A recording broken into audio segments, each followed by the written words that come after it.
The Bengals show their championship mettle in a dramatic win in Tennessee. Mike Petraglia inside Nissan Stadium. Here on Sunday afternoon, the Bengals outlast and outgrit Mike Vrabel's Tennessee Titans 20-16. As a result, the Bengals now stand 7-4, tied with the Baltimore Ravens atop the AFC North, Cincinnati's first three-game winning streak of 2022. And with the Ravens getting upset on a last-second two-point conversion by Trevor Lawrence down in Jacksonville, the Ravens and Bengals tied atop the division. Of course, the Ravens beat the Bengals earlier in the season on Sunday Night Football, 19-17 in Baltimore, so they do hold the tiebreaker. But what a mood and what an atmosphere it was in the locker room for Cincinnati. They had just beaten the Titans 20-16. They go in and watch the Jaguars come from behind and beat the Ravens. And then when Justin Tucker's 67-yard field goal attempt fell just short, everybody raised their hands in jubilation and celebration.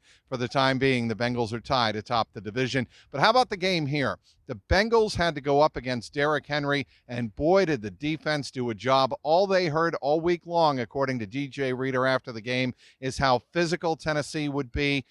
Zach Taylor mentioned it in his post-game news conference.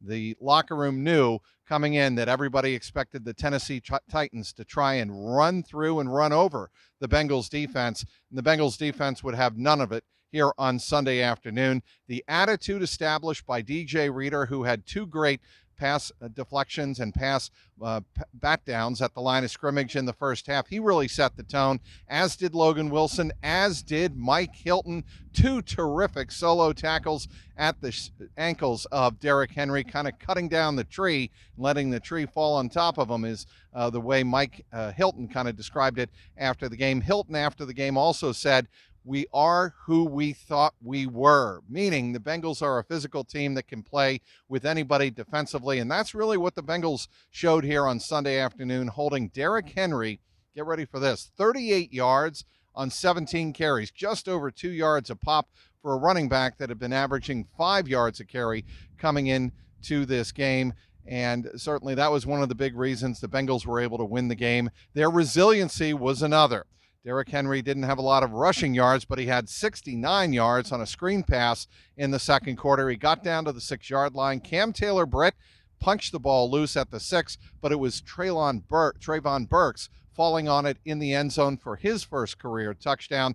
Titans led 10-3, but the Bengals marched right back down the field, and they tie it up with a Samaje Perine 6-yard run off right tackle. He ran right through two Tennessee Titans who tried to arm tackle him into the end zone. So that was Perine's fourth touchdown in the last two games. That tied the game. The Bengals defense did allow a drive late in the first half, but the place kicker for Tennessee, filling in for Randy Bullock, missed the 35-yarder wide left. That gave the Bengals some momentum. And then the Bengals held the Titans offense 3 and out to start the second half. And the Titans had a chance to move down the field. They could not do it.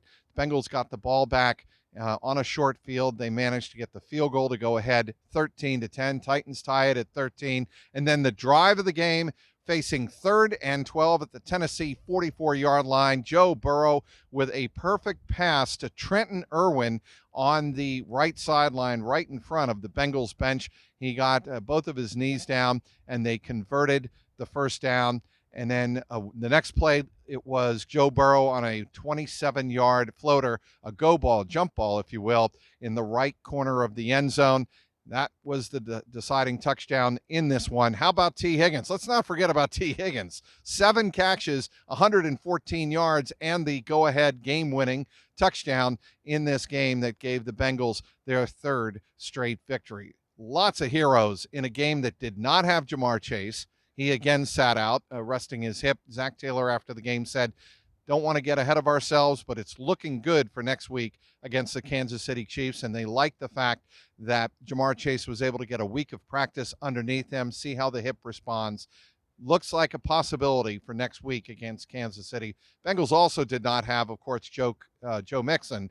He was still in concussion protocol. So it was people like Samaje Perine and Travion Williams had a big reception on the clock-killing drive at the end of the fourth quarter, got the Bengals down into field goal territory. It was a field goal that the Bengals wound up not even having to attempt because the Titans committed an unsportsmanlike penalty on the field goal attempt, running over poor Cal Adamitis, who went butt over tea kettle, so to speak, as the Titans commit a heinous penalty at the end of the game, and that allowed the Bengals to just do 3 kneel downs in victory formation and get their 7th win of the year in the books. Great locker room, great attitude. Joe Burrow saying after the game, it is time. It's December. It's when teams show what kind of football and football team they're made of.